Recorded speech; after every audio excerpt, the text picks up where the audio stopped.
Bom dia, boa noite, boa tarde, seja lá a hora que você estiver assistindo ou ouvindo. Meu nome é Letícia Parks e esse é o podcast Feminismo e Marxismo.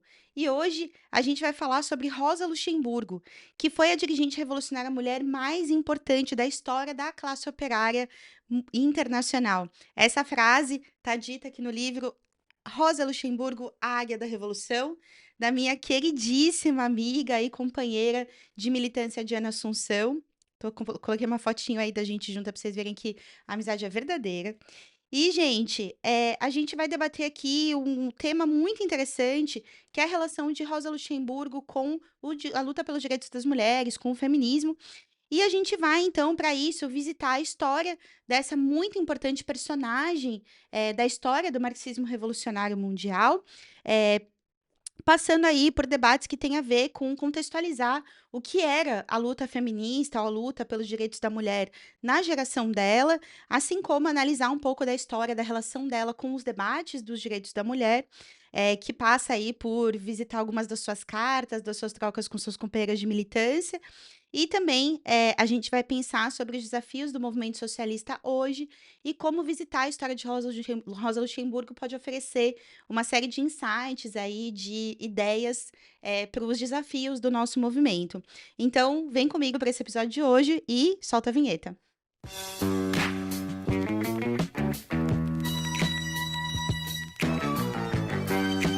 Bom, gente, vocês gostam muito quando a gente fala aqui dos tópicos do episódio, para quem quiser poder pular, avançar para alguma parte, voltar para outra. Então, vou apresentar rapidinho o que que a gente vai falar, quais vão ser os assuntos aqui de hoje. A gente vai começar contextualizando historicamente o movimento feminista, que na geração da Rosa era bem diferente do movimento feminista que a gente conhece e milita nos dias de hoje, né? Depois a gente vai falar sobre a relação da Rosa com essa temática e de que forma a gente pode captar uma experiência, uma prática feminista na trajetória política dela, né? E por fim, a gente vai visitar alguns dos debates que a Rosa fez nos campos da política do partido, para pensar que relação esses debates têm com o feminismo socialista para os dias de hoje. Então, vamos lá para o nosso tema número um, contextualizando historicamente o movimento feminista na geração de Rosa. Bom, gente, a geração da Rosa, né, Rosa Luxemburgo, ela nasce ali nos anos de 1870, né, ela é nascida em 5 de março de 1871, e ela é morta muito precocemente, extremamente jovem, em 15 de janeiro de 1919, né, uma morte, assim, bastante emblemática, um assassinato emblemático, do qual a gente não vai falar tanto hoje. Existe um episódio específico sobre Rosa Luxemburgo aqui no podcast, onde vocês podem conhecer mais especificamente a trajetória biográfica da Rosa, né. Hoje a gente vai debater especificamente o tema da luta das mulheres, do ponto de vista dessa revolucionária. E na verdade o que é muito interessante da gente pensar nessa geração, é que a gente está tratando de um movimento feminista quase que em nascimento, né. Por que isso? Porque apesar da gente ter obras e marcos importantes da luta das mulheres, como foi, por exemplo, a Reivindicação dos Direitos da Mulher, né, que é um livro escrito por, Wollstonecraft. A Reivindicação dos Direitos da Mulher, ele é escrito pela primeira vez em 1792, então ele está bastante contextualizado nesse momento de, Revolução Francesa e de uma experimentação do debate sobre as liberdades humanas e tal, e Wollstonecraft escreve, esse manifesto, né, esse Reivindicação dos Direitos da Mulher, buscando aportar dentro de um momento onde está se debatendo o direito da humanidade, né, mais em geral e mais especificamente, dos setores, oprimidos, subalternos, né, trabalhadores, camponeses, etcétera. Ela vai fazer uma espécie de extensão do debate, de liberdade, e de direitos iguais e do direito à vida humana, etcétera, para o contexto da vida das mulheres. É um texto bastante revolucionário, né, o texto da Wollstonecraft, mas ele tá ali datado quase 100 anos antes desse debate que a gente vai fazer aqui, né, dessa contextualização que a gente vai fazer aqui. O que que é importante entender? Que de Wollstonecraft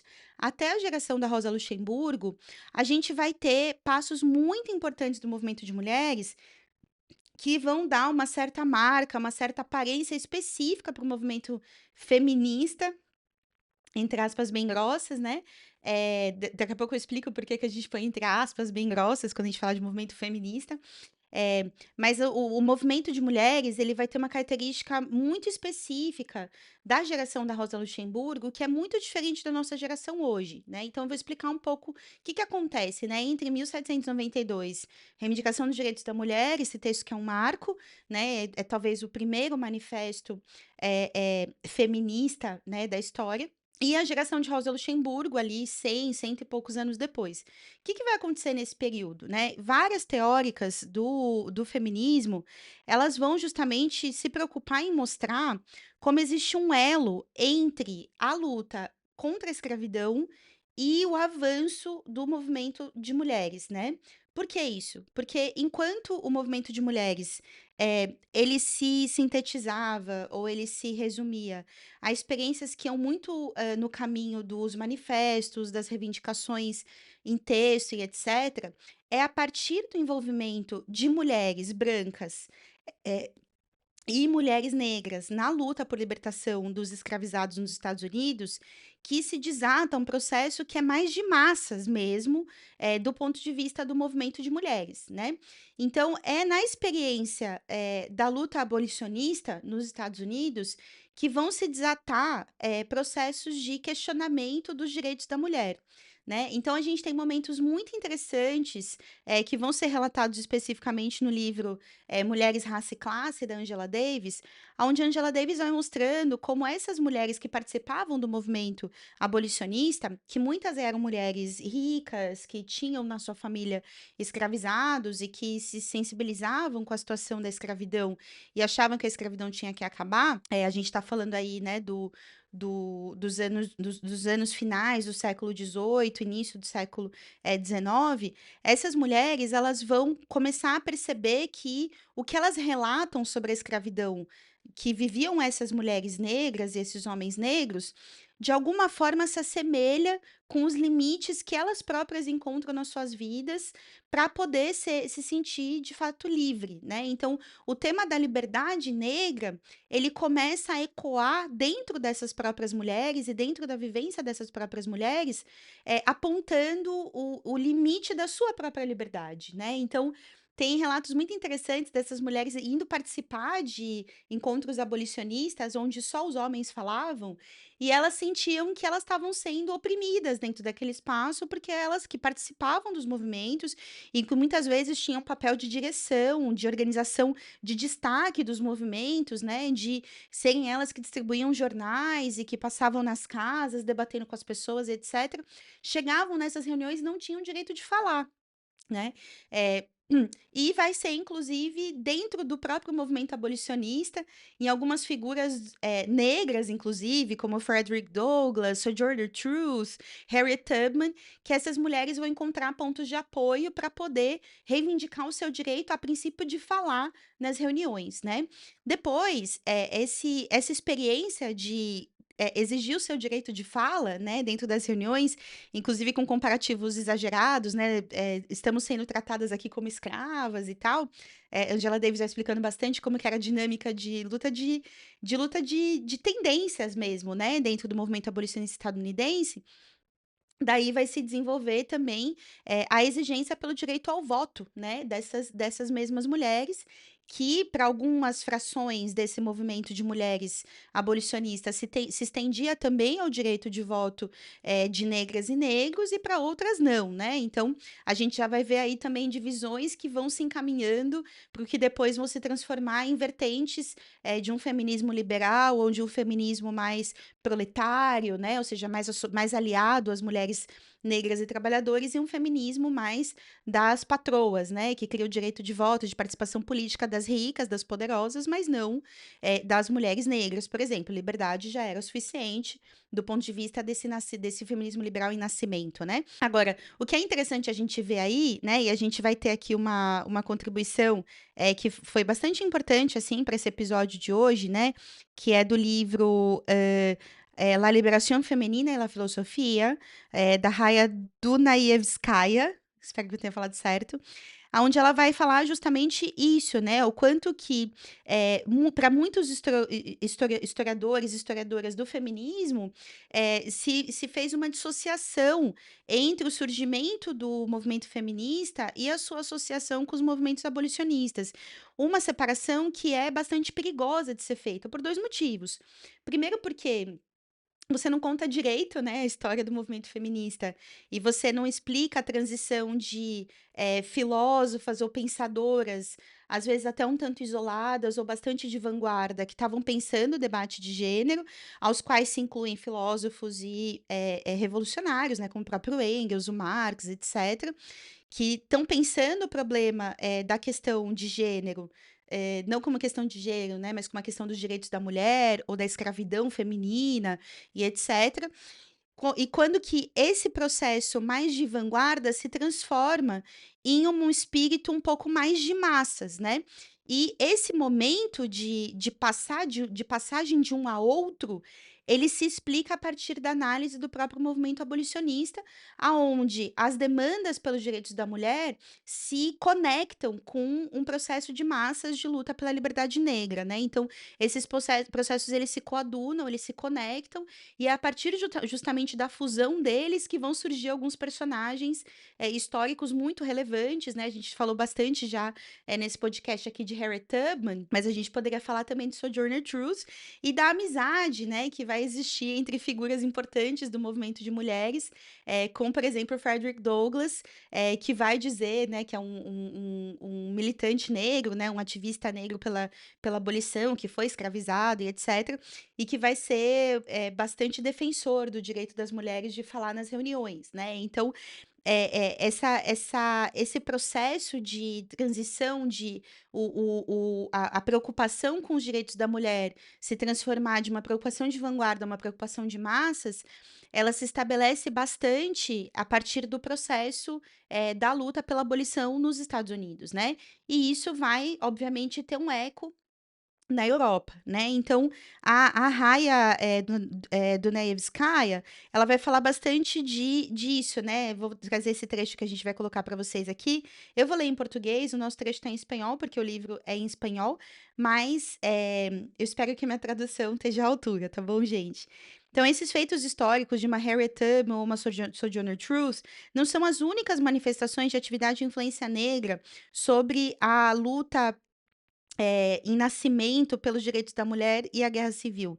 Milhares de outras participaram. Se chegou ao ponto de mudança para as mulheres negras norte-americanas em 1867, depois da Guerra Civil, quando até os mais revolucionários abolicionistas, como Frederick Douglass e Wendell Phillips, se negaram a colaborar com as mulheres na sua luta pelo sufrágio, alegando que essa era a hora do negro.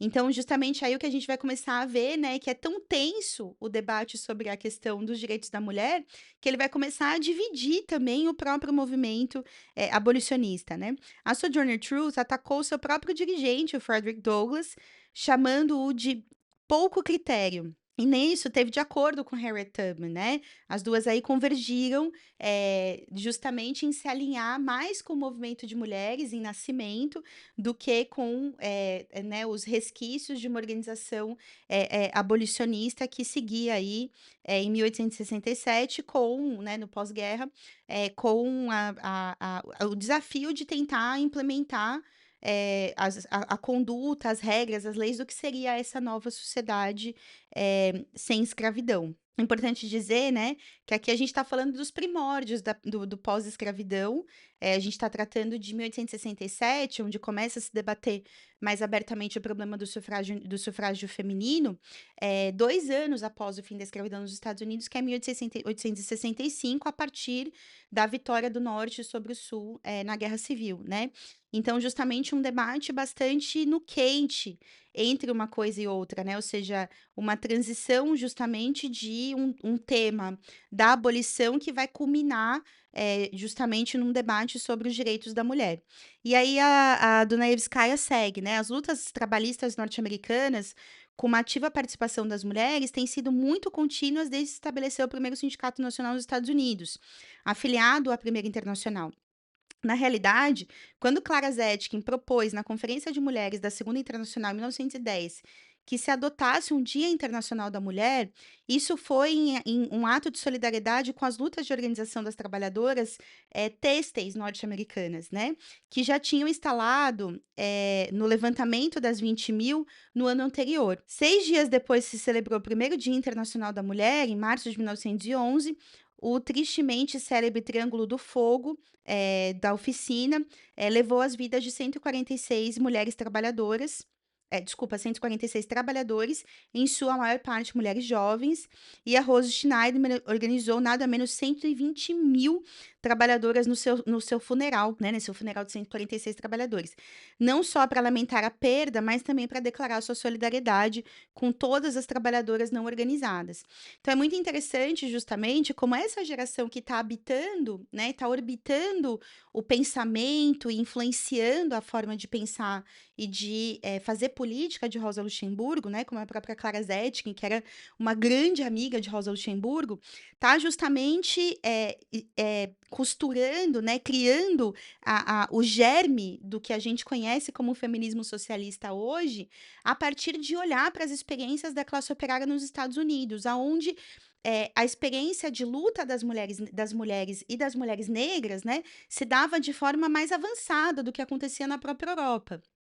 Tem alguns relatos, né, que a gente encontra aqui no livro da Dunayevskaya, onde ela vai falar do quanto que as estadunidenses olhavam para a França, para a Alemanha e falavam: "Nossa, cadê a sua França revolucionária?", né, justamente tematizando a questão dos direitos das mulheres, né, e como isso estava ocorrendo de forma lateral, digamos assim, né, ao movimento operário.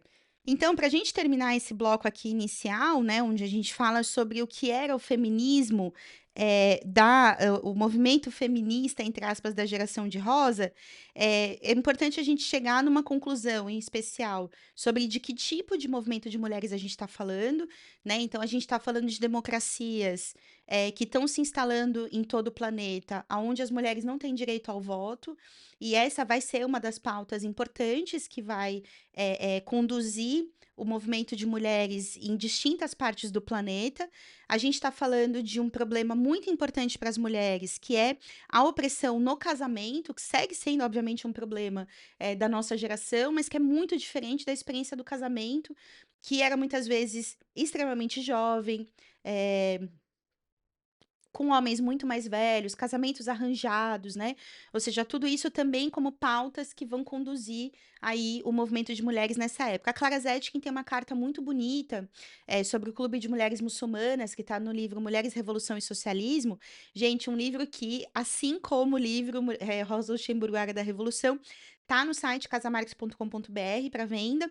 Então, eu já acho que já apareceu um primeiro link aqui para vocês poderem clicar, mas vão lá, visitem o catálogo do debate de gênero, é imenso, esclarecedor e altamente recomendável para esse podcast.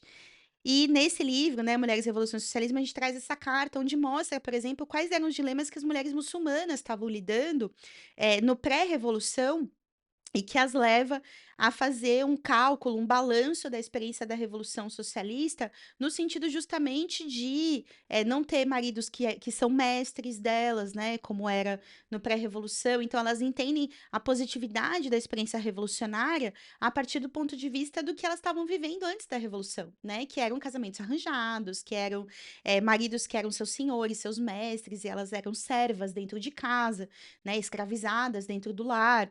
Então, todos os problemas que atingiam o movimento de mulheres naquele momento, parte deles seguem como problemas para a nossa época, mas parte deles se resolveu de uma certa forma a partir em primeiro lugar, né, da ofensiva revolucionária de 1917, que vai estabelecer um novo marco dos direitos das mulheres, que as democracias burguesas são obrigadas a ceder parte dos direitos também para não ficar mal na fita, né? Então, o direito ao divórcio, o direito ao cuidado dos filhos pelo Estado, né? As creches públicas, etc. Tudo isso vai ser pautado dentro das democracias burguesas a partir do desafio que é colocado pela própria democracia operária socialista da Revolução Russa, que implementa, de fato, esses direitos, né? Então, a gente está tratando de um mundo onde habita Rosa Luxemburgo, aonde as mulheres elas estão estão avidamente desesperadas por direitos que são básicos elementares. Na nossa geração, qual diferença a gente poderia estabelecer? Em primeiro lugar, isso, né? O direito formal à participação política, ele em grande medida, no Ocidente, pelo menos, né, está bastante superado, né, pela história, porque em tese, a gente tem o mesmo direito de participação que os homens. Aí a gente vai ver na prática que não, né? Que o Congresso é majoritariamente masculino, pouquíssimos são os países onde mulheres foram presidentes, líderes de Estado, etc. Então, tudo isso mostra, na verdade, os limites da democracia burguesa do ponto de vista da aplicação da igualdade formal, né, e prática da participação política, por um lado. Por outro lado, a gente vai ver que teve avanços, como, por exemplo, a inserção no mundo do trabalho, etc., que leva também a novos temas, né, da nossa geração, que as revolucionárias de 17 previram, né, como a Inês Sarmandi fala disso, né, que as mulheres foram lançadas ao trabalho fora de casa sem ter que abrir mão do trabalho doméstico. Então surge um tema que é bastante contemporâneo a nós, né, e que talvez não fosse tanto na geração de Zetkin e Luxemburgo, que é o tema da dupla jornada, né, que no caso delas começa a se implementar a partir justamente da experiência da guerra e da ampliação da entrada das mulheres dentro das indústrias, né? Então é um tema na geração delas, mas na nossa geração ele se radicaliza bastante, né? E depois a gente vai ver também as tendências do feminismo, né? Porque a partir das décadas de 50, 60, e justamente a partir da disputa de ideologias, né? Entre o capitalismo do pós-guerra, né? Um capitalismo que vai se transformando em liberalismo, em neoliberalismo, e a sua oposição, a sua tentativa de se superar diante das experiências da União Soviética, o que a gente vai ver justamente é um Stalin que vai retrocedendo, né? Um stalinismo, né? Com todos os dirigentes de Estado da União Soviética posteriores a ele que dão continuidade e aprofundam, né? A burocratização do Estado operário e, enfim, a reconstrução do capitalismo pouco a pouco, né? Então, o que o stalinismo vai fazer? Ele retrocede nesses direitos que são efeito da Revolução Russa de 1917, colocando de volta a mulher dentro do lar, retirando aspectos da sua participação política, etc. As sociedades capitalistas tentando competir com isso, oferecendo um feminismo que é liberal, né? Que Luxemburgo, Zetkin, Kollontai não conheceram da forma como é hoje, né? Elas conheceram uma versão liberal do feminismo que estava ali numa disputa, mas convivendo em grande medida nos mesmos espaços, né, do movimento de mulheres. Então, já existia uma tendência liberal, né, na própria campanha abolicionista dos Estados Unidos, né, no século XVIII e XIX. Mas isso se intensifica como um projeto de Estado mesmo, né? A partir da experiência do capitalismo neoliberal. Com o próprio Estado assumindo um discurso, muitas vezes, de participação das mulheres, com qual objetivo? Uma participação das mulheres com o objetivo de avançar nos ataques do neoliberais, né? Então, a Thatcher, né, ela vai ser um símbolo disso, né? Uma mulher liberal, neoliberal, que está fechando fábricas e postos de trabalho e retrocedendo em direitos elementares da classe trabalhadora, atacando as mulheres da classe trabalhadora, né? Então, as sociedades capitalistas, elas conseguem, a partir das décadas de 60 e 70, configurar-se como parte do movimento feminista, entre aspas, com seu próprio conteúdo pró-capitalista neoliberal. Isso Luxemburgo, Zetkin não conheceram, né? Elas conheceram essa tentativa de apropriação da luta das mulheres de uma forma muito mais embrionária do que a gente conhece hoje, né? Apesar de que, desde a origem, o movimento de mulheres sempre foi policlassista, né? O que significa isso?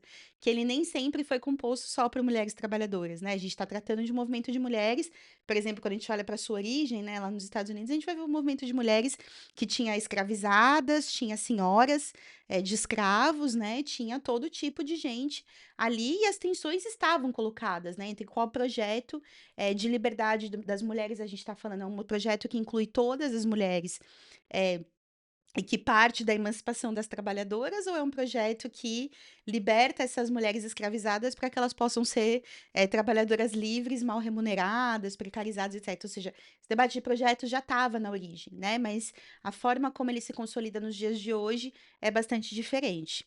Então, gente, vamos falar um pouco nessa parte 2 da relação da Rosa com a luta pelos direitos da mulher e a prática que a Rosa Luxemburgo vai ter no feminismo socialista, né? Então, acho que a primeira coisa que é interessante a gente dizer, isso tá aqui no livro da Diana, né?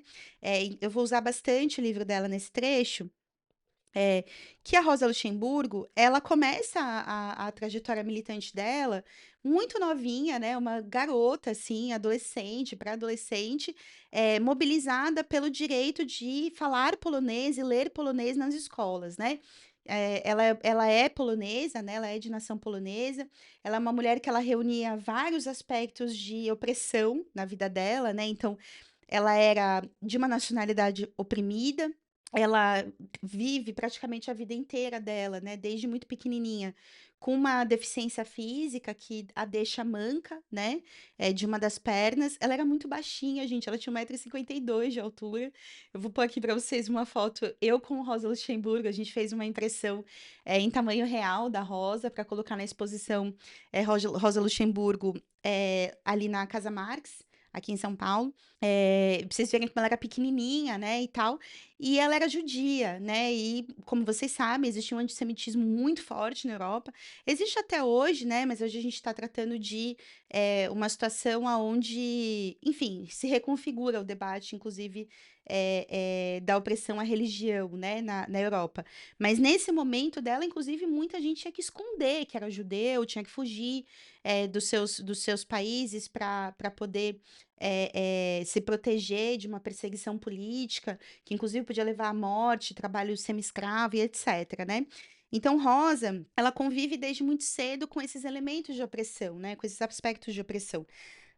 Então, é natural que a gente veja nela como uma mulher muito porreta, a gente veja uma série de combates que ela vai dar, tanto do ponto de vista cultural, do direito a falar a própria língua, de ler a própria língua, ler poesia polonesa, né, na sua escola, etc., até uma vida de combates para que ela pudesse ser uma mulher que assume um papel dentro do partido que fosse um papel como é que eu posso dizer? Igual ao dos homens, né? Ou seja, que ela não tivesse restrita dentro do partido a falar sobre os direitos da mulher ou a atuar em torno de uma política para a questão da mulher, e que ela queria estar à altura de participar dos grandes debates de estratégia, de economia e de política do Partido Social Democrata Alemão, aonde ela vai militar, né? Então, é muito interessante, né, porque, olha o que acontece, né, quando ela começa a militar no SPD, né, o Partido Social Democrata Alemão. Ela fala o seguinte: "No começo", a Diana, tá, não a Rosa. "No começo, entretanto, sugerem que assuma a questão de gênero como tarefa prioritária, mas Rosa rechaçou com indignação a sugestão oficial de que poderia encontrar seu meio ambiente natural no movimento feminino. Inclusive, Rosa não verbalizava forte interesse nas campanhas específicas pelos direitos das mulheres, considerando que só iriam se resolver com o socialismo, algo que a relação com Clara Zetkin foi transformando, a quem ela chamava de melhor de todas as pessoas. É muito interessante porque a gente vai voltar um pouco nos trechos aqui desse livro, mas como, né, o que vai ser natural para a direção da SPD é que Rosa se ativesse ao debate dos direitos da mulher. E ela vai dizer: não, eu quero debater economia. Ela é professora de economia, gente. Então ela queria debater outros temas, né? Nada que não que seja ruim ou seja de baixa qualidade, né? Que uma mulher se dedique ao debate de gênero, não é nossa opinião é essa.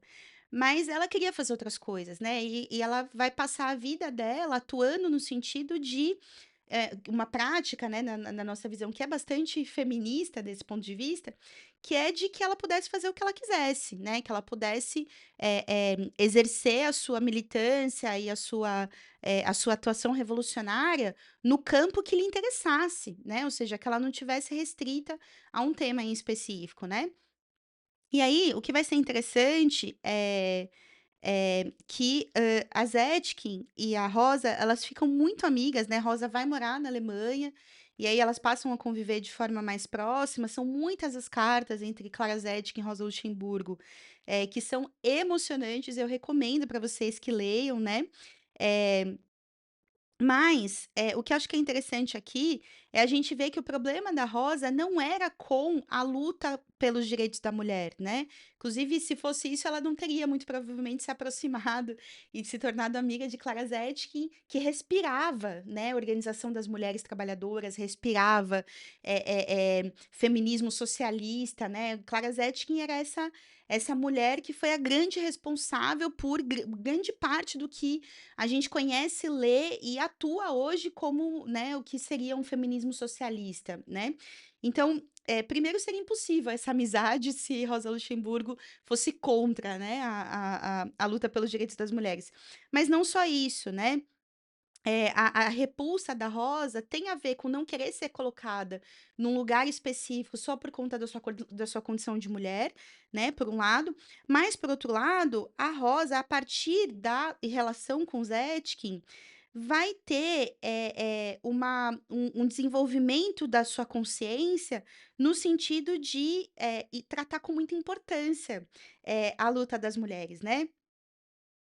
Ela vai dizer o seguinte numa carta, em 24 de novembro de 1918, né, ela diz: "Agora a agitação das mulheres, sua importância e sua urgência nos é clara, assim como para você", né. Então a Dunayskaya, né, que eu estava lendo antes, ela fala o seguinte, né: "Em uma palavra, longe de Rosa Luxemburgo não ter interesse na chamada questão da mulher, e longe de Clara Zetkin não ter interesse para além dessa questão, a verdade é que ambas, assim como Kollontai, Balabanov e Roland Holst, estavam determinadas a construir um movimento de libertação da mulher que se concentrava não só na organização das operárias, mas no seu desenvolvimento como dirigentes, capazes de tomar decisões e como marxistas revolucionárias independentes." Eu acho que esse tema é muito interessante porque, assim, a gente poderia pegar, né, de que formas Rosa Luxemburgo contribuiu para o movimento de mulheres com seus textos, escritos e tal. A gente vai fazer um pouquinho disso no final aqui do episódio, mas, o que é interessante é que existia uma concepção que estava por trás, do pensamento de todas essas mulheres, né, que são citadas por Diana e por Dunayevskaya, que, parte da concepção delas vai ser a prática que a Rosa Luxemburgo vai assumir, né. Então o que que elas diziam? As mulheres precisam ter total direito irrestrito, ilimitado de participação política. E o que que a Rosa Luxemburgo vai fazer com isso, né? Ela se transforma na principal dirigente mulher do movimento operário da história, né, da sociedade capitalista.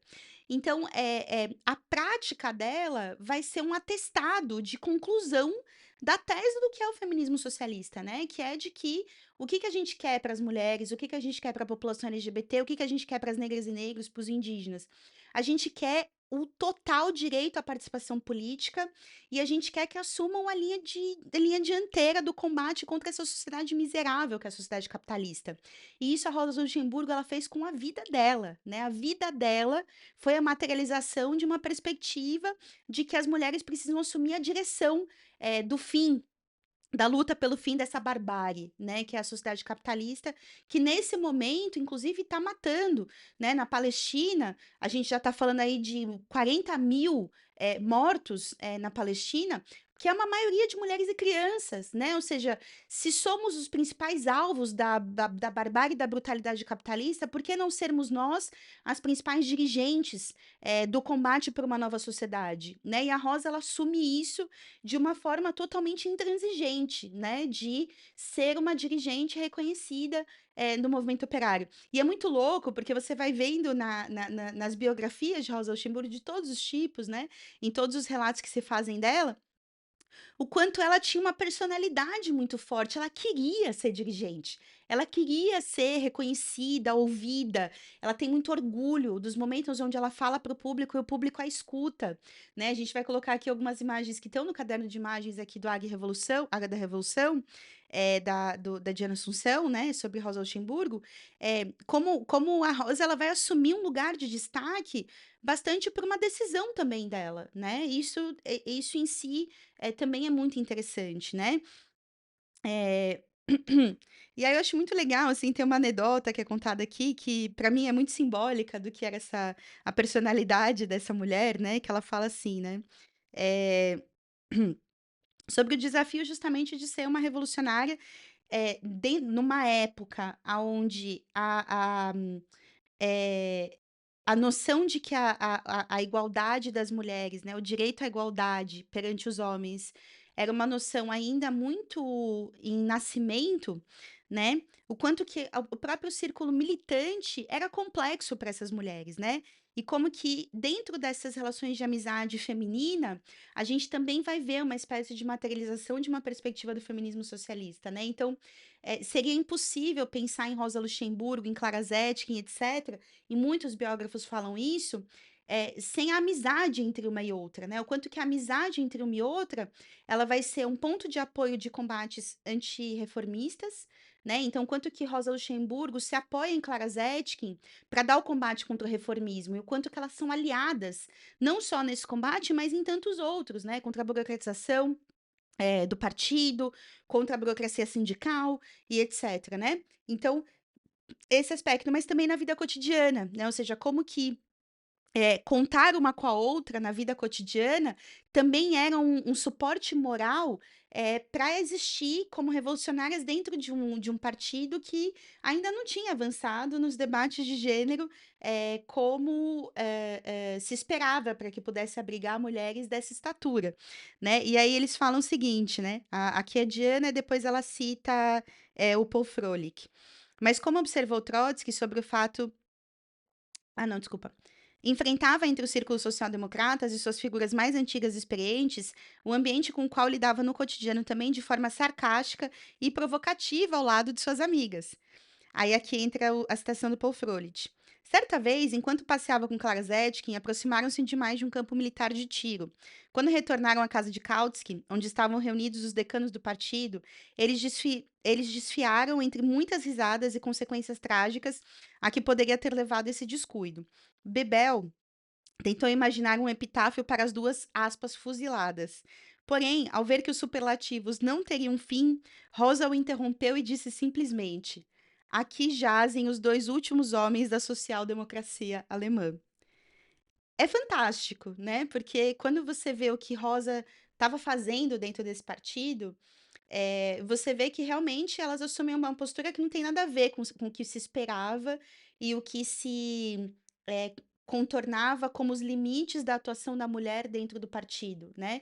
Ela estava assumindo posições dentro de debates na geração dela que vão ser os grandes debates do Partido Social Democrata Alemão, vão ser os grandes debates da fundação do KPD, né, o Partido Comunista da Alemanha, e que vão ser os debates que, na verdade, vão ressuscitar, inclusive o próprio Lenin vai dizer isso, né, que a Rosa ela vai ser uma das principais leitoras de Marx e uma das principais executoras da obra de Marx a partir dos debates que ela vai fazer dentro do Partido Social Democrata Alemão, né?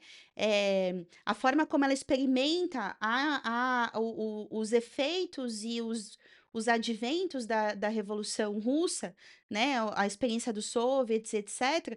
Tudo isso coloca ela numa estatura que não tem nada a ver com o que se delimitava a ser a estatura da atuação da mulher dentro do Partido Social Democrata Alemão, né? Isso deixa pistas para a gente poder, então, para a parte 3 do nosso episódio, onde a gente vai falar sobre de que forma os debates de Rosa sobre estratégia política se conectam com os desafios do feminismo socialista hoje. Mas espera um pouquinho que a gente vai fazer um rápido intervalo comercial.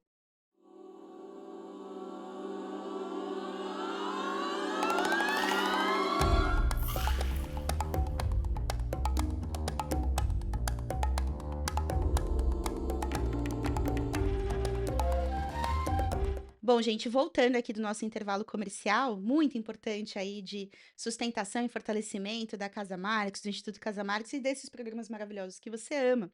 A gente vai falar então de que forma esses debates, né, que Rosa Luxemburgo estava fazendo, seja dessa materialização de um feminismo socialista, que ela foi a forma como ela viveu a vida dela, né? Seja os próprios debates de conteúdo que ela estava fazendo, como que eles se relacionam com os desafios do movimento socialista hoje. Então, a gente poderia concretizar um pouco mais esse debate, né? A gente está falando em qualquer contexto mundial, histórico, né? A gente está no momento onde estamos vivendo um verdadeiro genocídio do povo palestino, né? Um genocídio que tem características bastante marcadas, né? De misoginia, e de violência contra crianças, né? Então a gente está tratando hoje de uma porcentagem que chega a quase 80% de mortos na faixa de Gaza, sendo mulheres e crianças, né? Então, acho que isso em si já mostra pra gente, né, a própria dedicatória do livro da Diana, ela é bastante acertada nesse sentido, né? Ela fala para as crianças palestinas que hoje vivem a barbárie e pelas quais devemos colocar de pé o socialismo, né? Ou seja, toda essa ideia atribuída a Rosa Luxemburgo de uma revolucionária que falava de socialismo ou barbárie, né? A gente está vendo a barbárie acontecer. Talvez não nas nossas casas, nos nossos bairros, mas ela está acontecendo no nosso planeta hoje, né? E o que que a gente precisa oferecer diante dessa barbárie? Acho que a primeira coisa está aí, né? Rosa Luxemburgo foi uma combatente a serviço de uma perspectiva revolucionária, né, para o mundo. Então, diferente de todas as apropriações reformistas que possam se fazer dela, né, como se Rosa Luxemburgo fosse uma pessoa que não defendesse a revolução ou o partido e apostasse no caminho simplesmente das melhorias das condições de vida dos trabalhadores pela via dos sindicatos, etc. Não era nada disso, né? Ela falava realmente que a revolução é tudo e todo o resto é bobagem, né? Então, é, é muito importante resgatar esse aspecto dos combates teóricos e estratégicos de Rosa Luxemburgo, porque aí mora um dos elementos fundamentais para a gente poder pensar que caminho aponta um feminismo socialista hoje, né? Ou seja, a gente resgatar Rosa Luxemburgo como uma feminista na prática, né?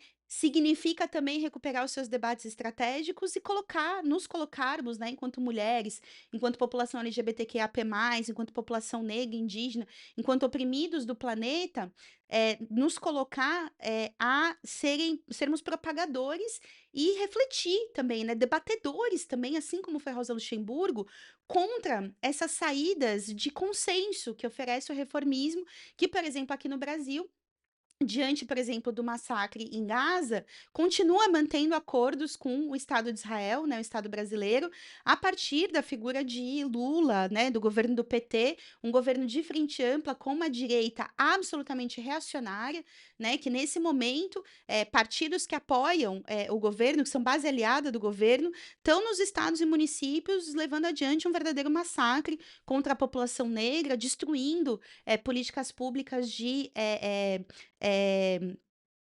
serviço social e auxílio a mulheres em situações de violência, né, a população LGBTQIA+ em situação de violência, ou seja, diante de todas essas saídas do consenso, do acordo com setores da direita, etc., resgatar logo Rosa Luxemburgo para uma perspectiva de um feminismo socialista que luta por uma oposição de esquerda a esse governo, né, e que também alimenta uma perspectiva revolucionária, um horizonte revolucionário para a nossa sociedade, porque não dá mais para a gente acreditar que o capitalismo vai ser reformado e vai ficar melhor, né? Todas as vezes que, inclusive, a Rosa dá um combate contra o Bernstein, né?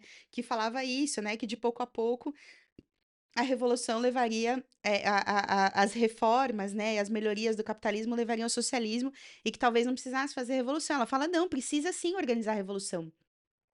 Porque o capitalismo, ele não vai melhorando. Em algum momento, ele vai chegar numa situação nova de barbárie.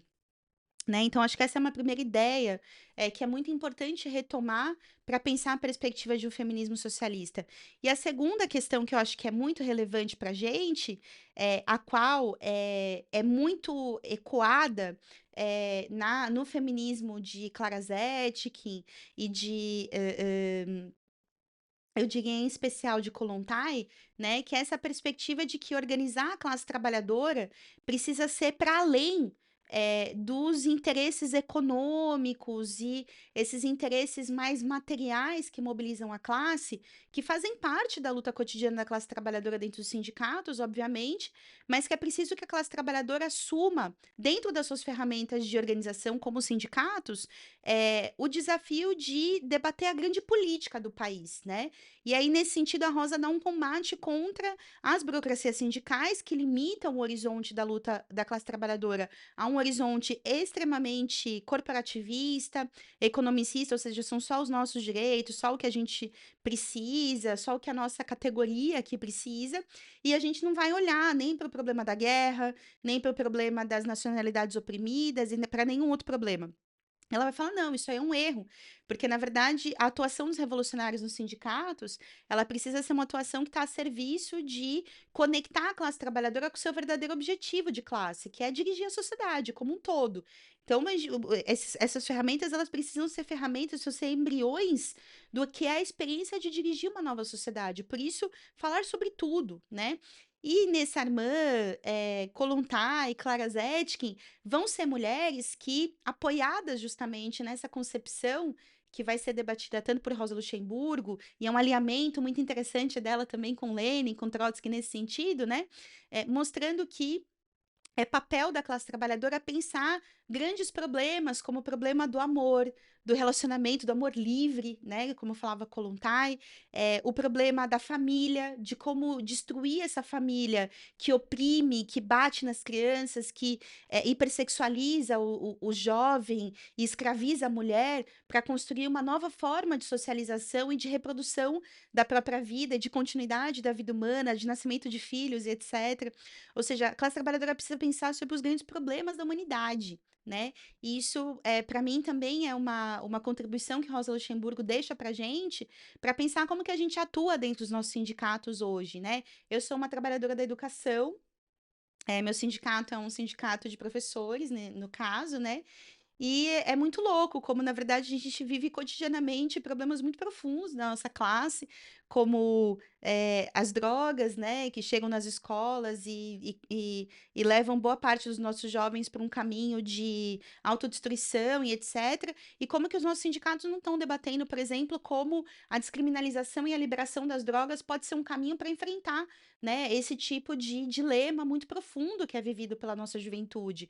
Ou, por exemplo, onde estão os nossos sindicatos falando sobre a enorme, crise de violência policial e de violência de Estado que a gente está vivendo hoje e que leva a vida dos nossos jovens, né? Professores que estão aí ouvindo e assistindo, relatem. A gente, todos os anos, perde algum aluno.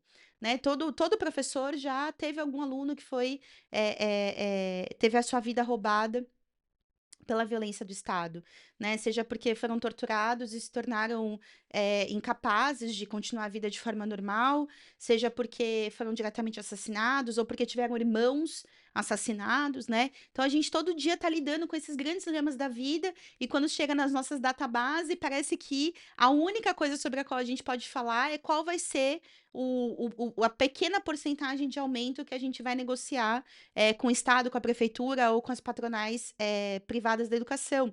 Quando, na verdade, a gente queria estar podendo debater também esses problemas, né? A gente queria poder estar pensando como que a gente se solidariza com as famílias que vivem golpes tão indescritíveis, né? Como esse golpe de perder um filho, de perder um irmão para a violência do Estado.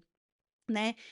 Então acho que Rosa é também uma provocação, resgatar a sua obra é uma provocação para a gente pensar que papel a nossa classe pode estar cumprindo diante da luta pelos direitos das mulheres e das populações oprimidas do nosso país. Né, que dirá o tema do aborto, né, gente? Que qualquer professor pode dizer aí também, deixem nos comentários como é dramático a situação da sexualidade da juventude, né, que muitas vezes não conhece o próprio corpo, não tem direito de conhecer o próprio corpo, porque isso nunca é apresentado como um debate de esclarecimento mesmo dentro da escola, e como quando vão conhecer essa sexualidade se deparam justamente com essa violência brutal, né, que é ser enfim, estuprado, estuprada, ou mesmo viver uma relação de amor, de paixão, que vai resultar dali 9 meses em um filho indesejado, que muitas vezes essas meninas nem sabiam como prevenir, né. Então, realmente a gente precisa recuperar essa Rosa de uma perspectiva de sindicalismo revolucionário, né, digamos assim. E por fim, o jeito que a Rosa viveu, né, eu acho que o fato dela ter tido essa vida marcada por uma participação política muito audaz, de não se limitar a a pensar os dilemas da revolução, por fora de viver lindas amizades revolucionárias com outras mulheres, por fora de construir o seu herbário, né, que está aqui no livro, também, né, uma mulher que ela está vivendo toda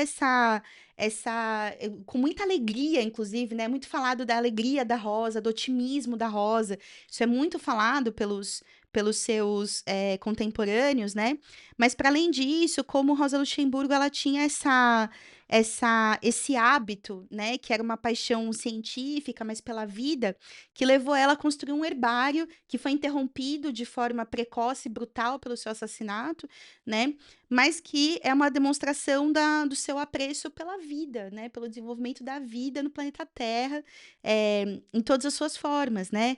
E eu acho que isso é inseparável, da forma como Rosa Luxemburgo, decidiu dar um combate pela vida que a levou a se colocar em pé de igualdade, sem medo de ser feliz, digamos assim, nos debates com os grandes dirigentes, socialistas da época dela, né. E eu acho que isso é um convite para todas as mulheres que estão ouvindo esse podcast agora, a que se organizem, né. Gente, procurem o Põe Rosas aí na cidade de vocês, no estado de vocês, eh, leiam, politizem-se, participem, deem lutas políticas, né. A Rosa Luxemburgo era uma briguenta, e eu acho legal essa imagem de uma mulher briguenta, que era muito alegre, que tinha um herbário, etcétera, porque é muito louco a gente pensar que, na verdade, fazer revolução é também se posicionar e é construir oposição, é construir, oposição ao que parece ser uma verdade absoluta, né. Eu acho que a gente está num momento onde é preciso fazer isso, né, onde tem dirigentes de esquerda aí que são intocáveis, a gente não pode criticar o Lula, porque parece que criticar o Lula você virou bolsonarista. E não é assim, gente. É fundamental fazer a crítica aos que estão dirigindo a nossa classe e estão, nesse momento, estabelecendo acordos de traição total e irrestrita contra a classe trabalhadora e contra os direitos de todos os setores oprimidos da sociedade, né? Rosa Luxemburgo é um convite, nesse sentido, a esse feminismo, né? Um feminismo socialista que coloca as mulheres, a população LGBTQIAP+, negras e negros, na linha de frente de serem os grandes revolucionários, os grandes lutadores pelo fim dessa sociedade degradada e de barbárie, que é a sociedade capitalista, lutando para construir um novo, né, um novo mundo onde a gente possa apreciar as plantas, os planetas, as estrelas e viver uma vida plena e feliz de verdade. Então, gente, aqui acaba o nosso episódio de hoje sobre Rosa Luxemburgo. Queria dar os créditos aqui para os nossos editores, né, o Juan Pablo Dias Vio e Taz Garcia. Também ao pessoal que trabalha aí em toda a parte de multimídia, do Instituto Casa Marx, que está nesse momento trabalhando muito para melhorar e transformar bastante as nossas plataformas para que vocês possam ter acesso a conteúdos cada vez melhores. E também deixar um agradecimento aqui a Diana Assunção e Odete Assis, que contribuíram muitíssimo para esse roteiro que a gente criou hoje. A produção desse episódio é do Esquerda Diário, do Instituto Casa Marx, e do grupo de mulheres LGBTQIAP+, Pão e Rosas, e esse programa foi apresentado e roteirizado por mim, Letícia Parks. Nos vemos no nosso próximo episódio e até lá, curta, compartilha, manda para todo mundo que você acha que tem que ouvir esse episódio, deixa comentário nas nossas redes sociais e dá uma olhadinha, porque a partir de agora, na nossa página do Instituto Casa Marques no Instagram, a gente está deixando fotos dos nossos episódios para vocês poderem saber mais ou menos quem são as carinhas e a aparência de quem a gente comentou em cada episódio. Nos vemos lá. Tchau, tchau.